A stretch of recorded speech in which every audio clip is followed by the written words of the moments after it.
말콤 글래드웰이라는 사람이 있습니다. 뛰어난 경영 저술가로 알려져 있는데요. 그가 쓴 책 중에 아웃라이어라는 그런 책이 가장 유명합니다. 무슨 뜻이냐면 평균치에서 크게 벗어나서 다른 대상들과 확실하게 구분되는 표본 이런 뜻입니다. 그러니까 다른 사람들보다 훨씬 뛰어난 그런 기준을 가지고 있는 사람들을 아웃라이어 이렇게 부르는 것이죠. 그 책에서 저자가 집중적으로 다룬 것이 1만 시간의 법칙이다 라는 것입니다. 1만 시간의 법칙. 어떤 분야에서 독보적인 위치에 오르는 성공을 거두는 사람들은 적어도 1만 시간의 훈련을 거친 사람들이다. 이렇게 이야기하고 있는 내용입니다. 그건 말콤 글래드웰이 한 이야기가 아니라 스웨덴의 학자인 안데르스 에릭손이 주장한 법칙입니다. 그가 논문을 통해서 이야기한 것이 있는데요. 바이올린 연주자의 등급을 예로 들어서 증명을 했었어요. 독일의 한 아카데미에서 20살 전후의 바이올린 전공자들을 대상으로 해서 등급을 매긴 적이 있었어요. 그런데 세 등급을 매겼는데요. 1위 등급, 가장 우수한 등급이요. 바이올린 연습 시간이 평균 1만 시간이더라. 10,000시간 동안 바이올린을 연습한 사람들이 가장 우수한 연주 실력을 가지고 있더라 라는 것이었고요. 2위 그룹이 7,000에서 8,000시간 정도 연습을 한 사람들이 2위 그룹이었습니다.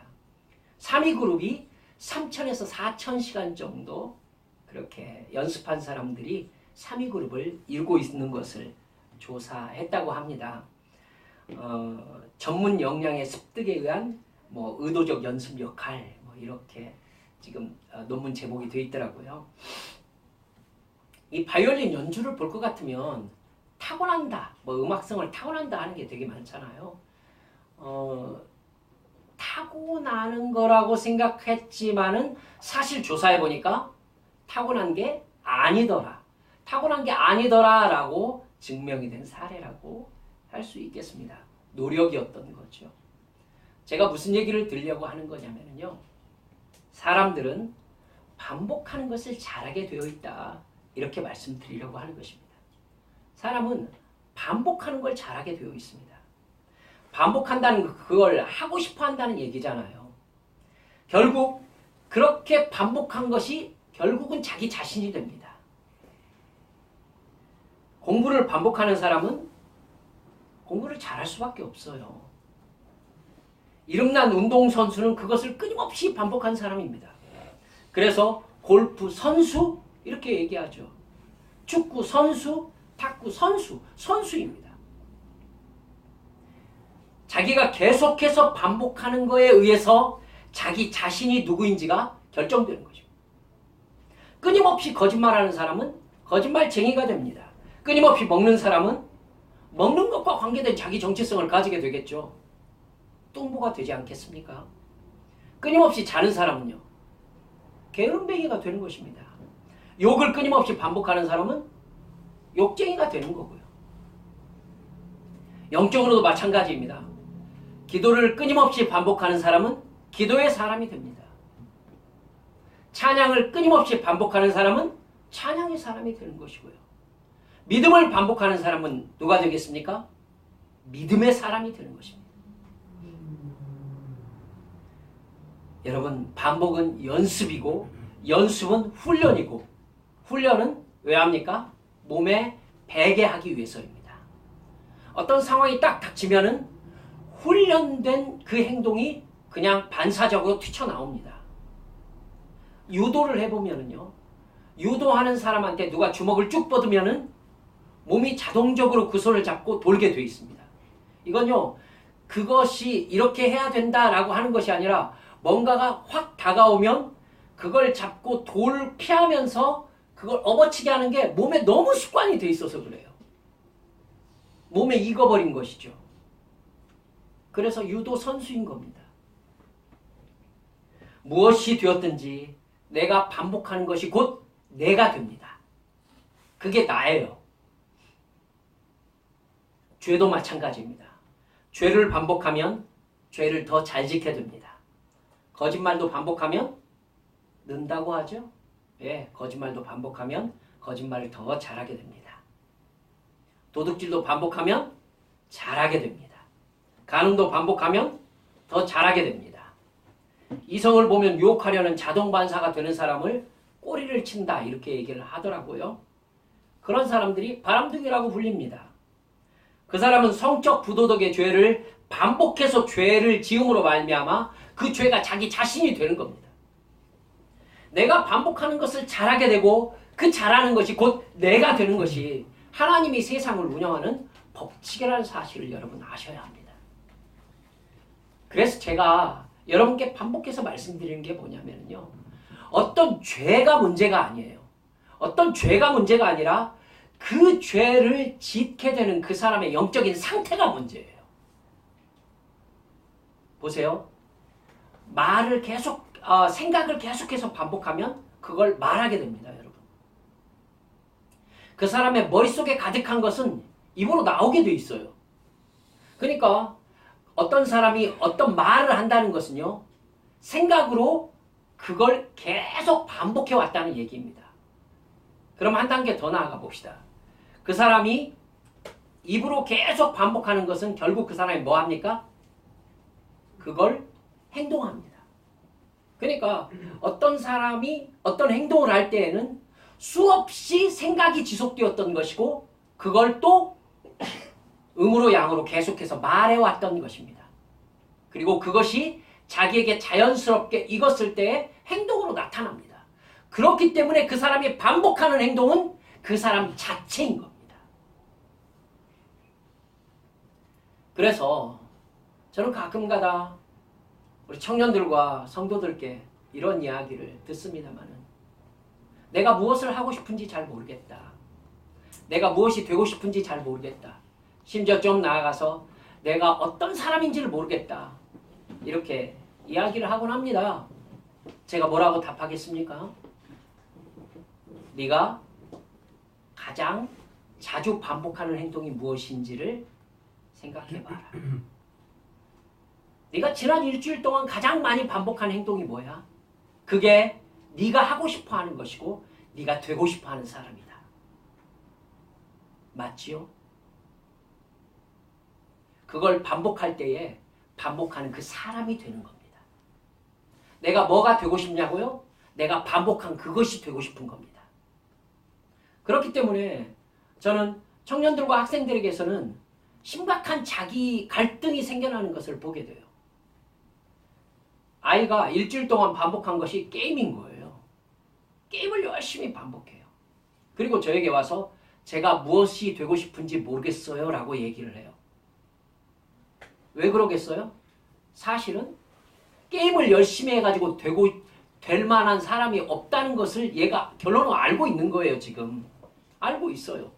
그런데 공부를 하기 싫어요.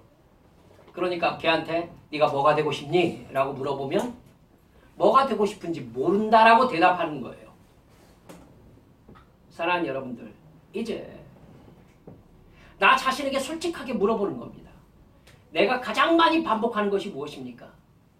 그것이 반복되면 결국 내가 어떤 사람이 되겠습니까? 그리고 그 모습을 보는 다른 사람들은 나를 어떤 사람이다 라고 말하겠습니까? 이렇게 세상을 살아가는 겁니다. 오늘 본문에는 이미 예수님께서 어떤 능력을 행하는 모습이 많이 보여진 다음에 고향 나사렛으로 찾아갔었을 때 일어난 일을 기록하고 있는 성경 말씀입니다. 마가복음 5장 이 앞장까지 보면요, 예수님께서는 공생의 사역을 딱 시작하자마자 예수님에게서는 강력한 성령의 능력이 나타났습니다.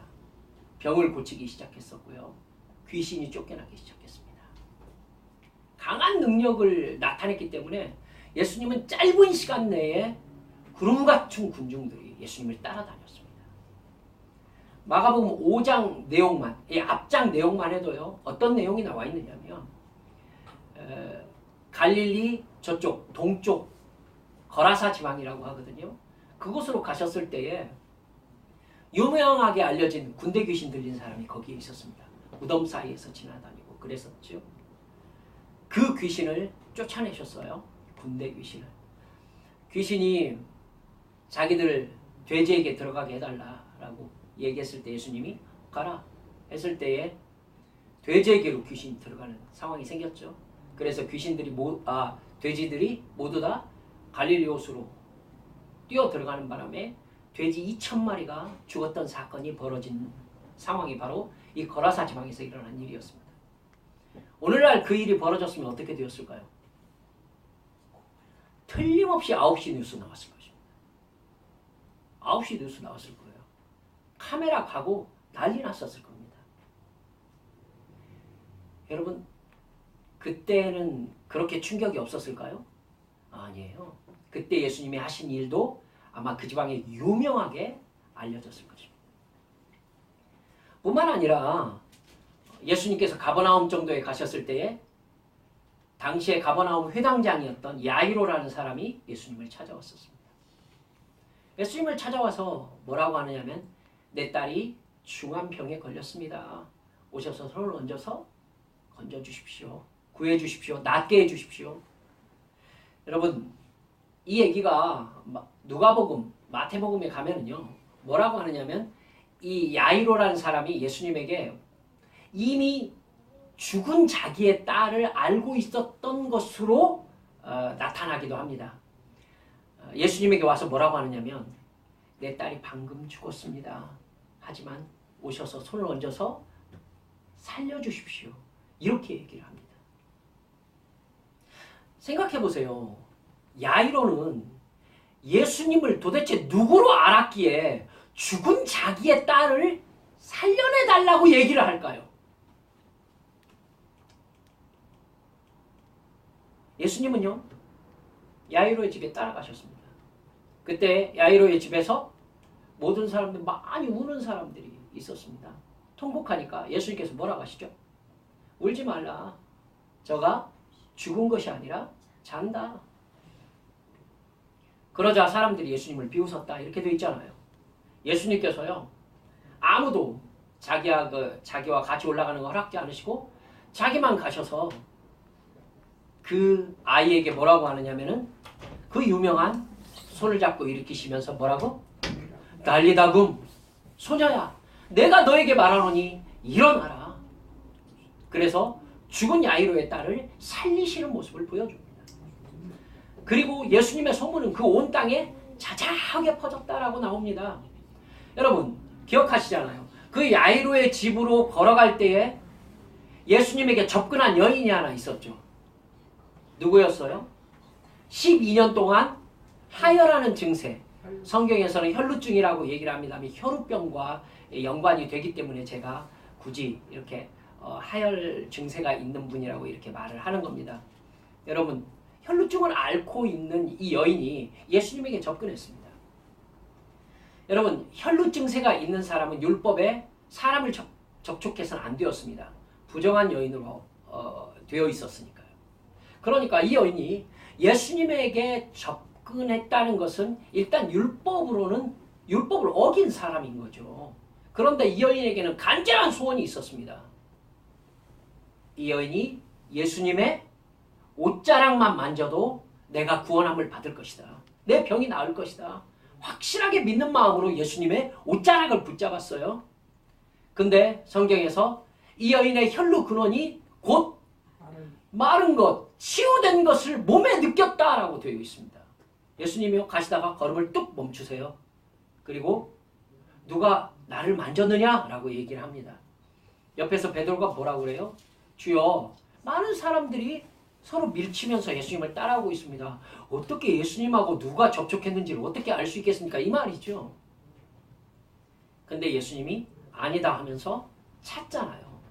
여인이 예수님 앞에 나아가서 엎드려서 이렇게 말합니다. 내가 바로 당신을 만진 여자입니다. 근데 내가 12년 동안 혈루증을 앓다가 나의 모든 재산을 다 탕진하고 말았습니다. 그런데 내가 당신만 만져도 내가 나을 것이다 라는 믿음이 있기에 당신을 만졌더니 내 병이 나았습니다. 예수님 뭐라 하시죠? 따라 내 믿음대로, 내 믿음이 크다, 네 믿음대로 될 것이다. 여러분, 평안히 가라는 예수님의 축복을 받고 이언이 떠나가는 것을 볼 수 있습니다. 이 사람들은 대체 어떻게 해서 그런 행동을 할 수 있게 되었겠느냐? 여러분 한번 생각해 볼 만하지 않냐는 것입니다. 보세요. 예수님께 나아가서 그 행동을 하기까지 그 사람들의 생각은 얼마나 많은 생각을 했겠습니까? 얼마나 많이 예수님에 대한 소식을 들었겠습니까? 그리고 이 사람들은 절박한 이유를 가지고 나는 예수님을 만나야 된다. 나는 예수님을 만나야 된다. 해서 그 많은 사람을 뚫고 예수님을 만났던 사람들인 것이죠. 저는 이 사람들을 믿음을 연습한 사람, 믿음을 반복한 사람 이렇게 말하고 싶습니다. 믿음을 반복한 사람들. 그들은 예수님이 누구신가에 대해서 반복되게 믿음을 연습했습니다. 생각해 보세요. 야이로가 예수님에게 나아가서 딸이 죽었습니다. 하지만 오셔서 살려주십시오. 이게 지금 말이 된다고 생각하십니까? 여러분 주변에서 누가 죽었는데 누구에게 찾아가서 살려달라고 해야지 이런 마음이 생기나요? 제가 나이가 많지 않습니다만은 참 많은 분들 병원에서 이렇게 가시는 모습들, 여타의 장례들을 많이 치렀습니다만 그분들을 살리려 해본 적은 없습니다. 근데 야이로는 자기 딸이 죽었음에도 불구하고 예수님에게 가서 주여 손을 얹어서 내 딸을 소생시켜 주십시오. 도대체 얼마나 예수님에 대해서 듣고 얼마나 예수님이 어떤 분이라는 것을 생각했으면 그런 반응이 나오느냐는 것입니다. 그럼 우리 한번 생각해 봐야 되지 않겠습니까? 우리가 생각하는 예수님은 어떤 분이냐는 것입니다. 우리가 예수님을 어떤 분으로 생각하고 그렇기 때문에 무슨 믿음을 연습하고 있느냐는 것입니다. 아마 예수님께서 그렇게 해서 갈릴리에 오셨으니까, 그 나사렛에 오셨으니까 아마도 예수님은 나사렛 사람들이 예수님을 더 반갑게 맞이하면서 믿음 충만한 반응을 보일 것으로 기대하셨던 것 같아요. 소문이 나사렛 사람들에게 다 들렸잖아요, 이제. 그죠? 그리고 예수님을 구름처럼 사람들이 따라다니고 있잖아요. 그 사람들 다 바본가요? 주님께 요청할 것이 있었고 그 요청이 응답받으니까 예수님을 따라다니는 거 아닙니까? 그 사람들과 함께 틀림없이 나사렛에 예수님이 나타나셨을 텐데. 그래서 안식일에 이 회당에 들어가셔서 아마 회당이 크지 않았을 거예요. 기껏해야 우리 이만한 공간 아니었겠습니까? 거기 들어가셔서 예수님이 말씀을 전하십니다. 사람들이 다 놀래요. 그러면서 하는 말이 우리가 정말 기가 막힌 이야기가 되는 것입니다. 한번 보세요. 3절 보세요. 2절 하반절에서 보면은 이 사람이 받은 지혜와 그 손으로 이루어지는 이런 권능이 어찌 됨이냐. 이 사람이 마리아의 아들 목수가 아니냐. 야고보와 요셉과 유다와 시몬의 형제가 아니냐. 그 누이들이 우리와 함께 여기 있지 아니하냐 하고 예수를 배척한지라. 왜 이러죠? 예수님의 손으로 나타나는 권능을 봤어요. 권능을 봤어요. 그런데 기껏 이 사람들이 되는 이유가 뭐냐면은 아니 지금 마리아가 우리 동네에 살고 있지 않은가? 이 사람은 목수의 아들 아니냐? 아니 이 사람의 형제들이 지금 우리하고 같이 살고 있지 않냐? 아니 누이들도 우리가 알고 있는데 도대체 이 사람이 이 능력이 어디서 나타났느냐?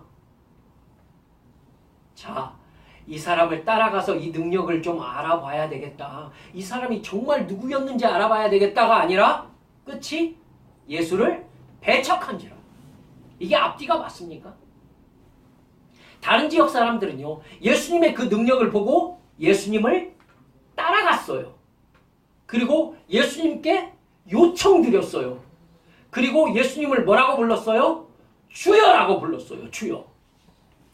즉 예수님이 자기의 몸과 영혼을 구원할 구세주요 메시아요 하나님의 아들인 것을 믿는 믿음이 생겼단 말입니다. 그리고 그 믿음에 따라서 반응을 했더니 예수님께서는 그들에게 하나님의 능력을 나타내셨어요. 그리고 그 자리에는 기적이 일어났습니다. 그런데 똑같은 예수님이 나사렛에 나타나셨는데 나사렛 사람들은 이 사람이 가지고 있고 이 사람이 나타내는 능력이 이게 뭐냐 그래놓고는 예수님을 배척한지라? 이게 뭐죠? 사랑하는 여러분들, 이게 바로 그 사람들이 머릿속에 오랫동안 반복되어 온 예수님에 대한 생각의 결과예요. 그래서 예수님께서 끝내 뭐라고 하세요? 선지자가 자기 고향에서는 환영을 받지 못한다 라고 말씀을 하시잖아요. 그리고 오늘 마지막 성경 말씀에 예수님이 그들의 믿지 않음을 이상하게 여기셨다. 이상하게 여기셨어요. 참. 사랑하는 여러분들, 5절 말씀을 보면은 굉장히 중요한 포인트가 되는 말씀이 나타나 있습니다. 예수님이 거기서는 아무 권능도 행하실 수가 없었다.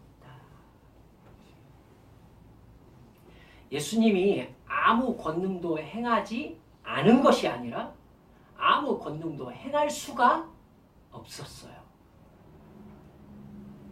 예수님은 인간과 관계를 맺으실 때에 그 사람이 가지고 있는 믿음을 근거로 해서 당신의 능력을 나타내십니다. 그 사람이 어떤 믿음을 가지고 있느냐 이걸 예수님은 자주 확인하셨어요. 내가 이 일 할 줄을 믿느냐? 라고 말했을 때에 내가 믿습니다. 그때 예수님은 거의 예외 없이 뭐라고 하셨습니까? 네 믿음대로 되라. 네 믿음대로 되라.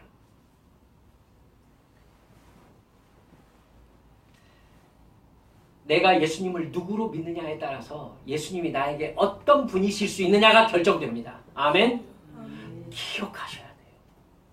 내가 예수님을 누구로 믿고 있느냐가 바로 예수님이 나에게 어떤 분이 되어주실 수 있느냐가 결정되는 거예요. 마태복음 14장 30절을 보면요. 예수님이 파도치는 갈릴리 호수를 걸어오신 적이 있습니다. 그 모습을 본 베드로가 예수님, 저도 예수님이시거든 저한테 오라고 해주십시오. 이렇게 얘기하죠. 그러니까 예수님이 뭐라고 그래요? 오라. 그러니까 베드로가 물 위로 내려가서 걷기 시작했어요. 예수님을 위해서 다가가기 시작했다고요. 근데 여러분 잘 알다시피 베드로는 파도치는 호수 물을 보고 갑자기 빠져들어가기 시작합니다. 그렇죠. 예수님이 그 빠져들어가는 모습 보고 베드로가 외치잖아요. 주여 구원하소서. 급하게 소리치니까 예수님이 즉시 손을 내밀어 잡으시면서 하시는 말씀이 있었어요. 뭐라고 하셨어요? 믿음이죠. 그렇습니다. 믿음이 적은 자여 왜 의심하였느냐. 예수님이요.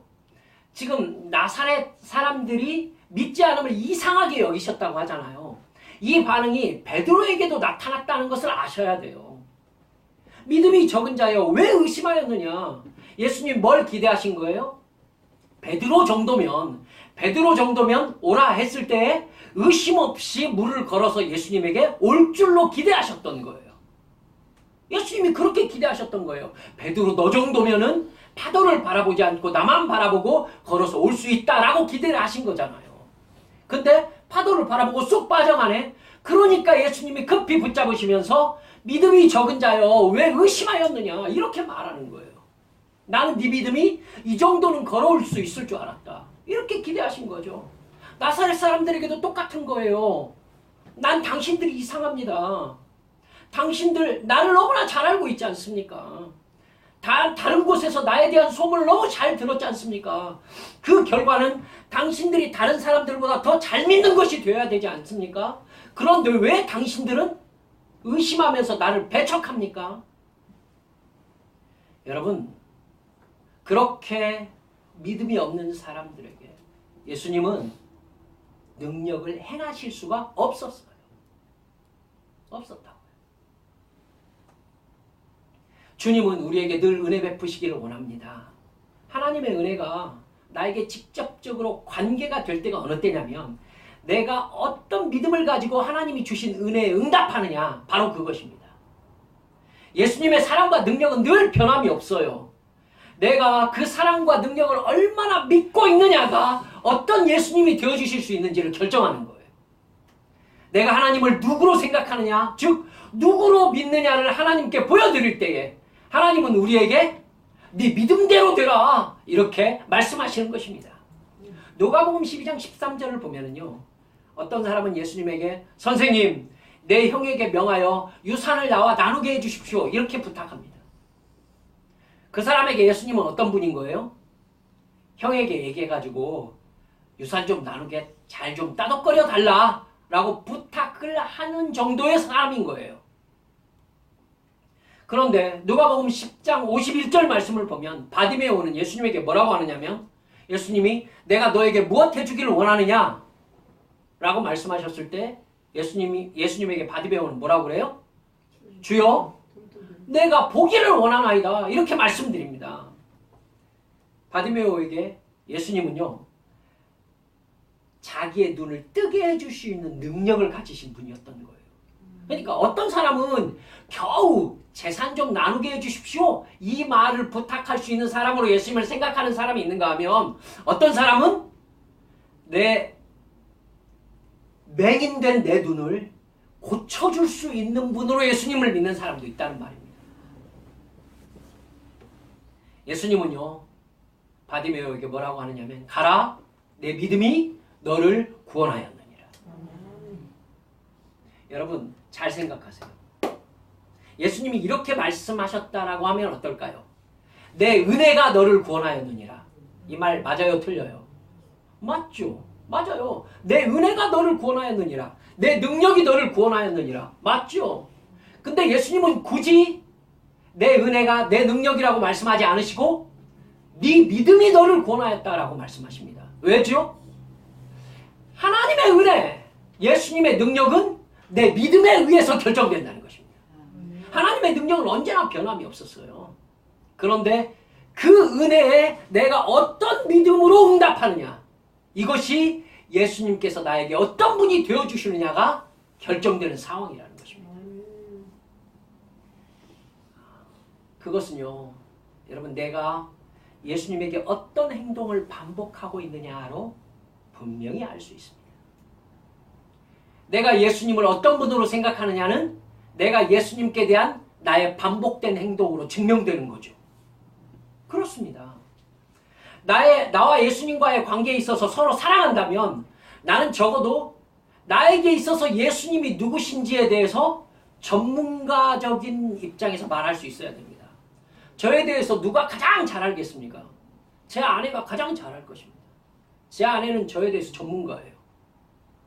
전문가예요. 당신 남편이 누구입니까? 어떤 사람입니까? 제 아내만큼 정확하게 얘기할 수 있는 사람이 없습니다. 사랑하는 여러분들, 그럼 하나님을 여러분 사랑하시지 않습니까? 우리 모두 예수님을 믿고 성령 받아서 천국 백성 되었지 않습니까?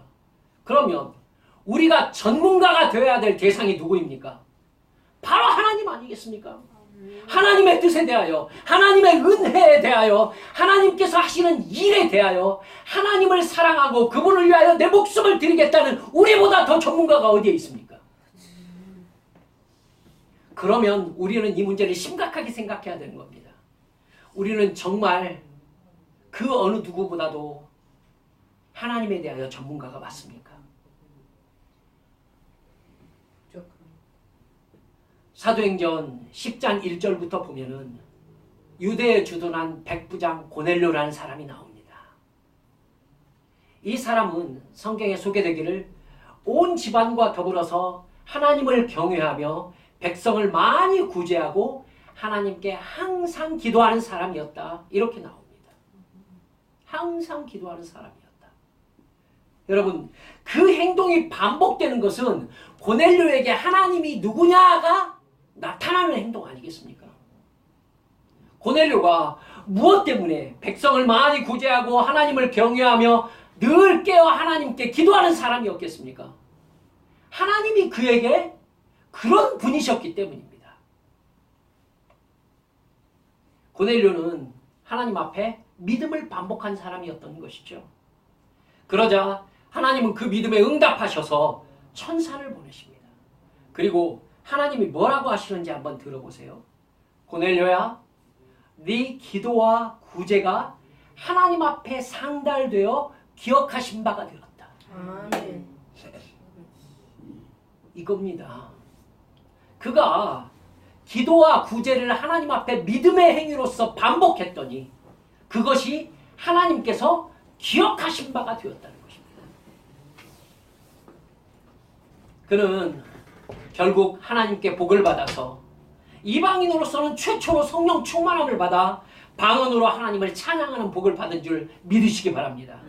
그러면 이제 우리는 정말 심각하게 내가 하나님과 어떤 관계에 있으며 그렇기 때문에 어떤 행동을 반복하고 있는지를 다시 심각하게 돌아봐야 합니다. 혹시 내 입술에서 어려운 상황이 닥칠 때마다 원망이 반복되고 있지 않습니까? 불평이 반복되고 있지 않습니까?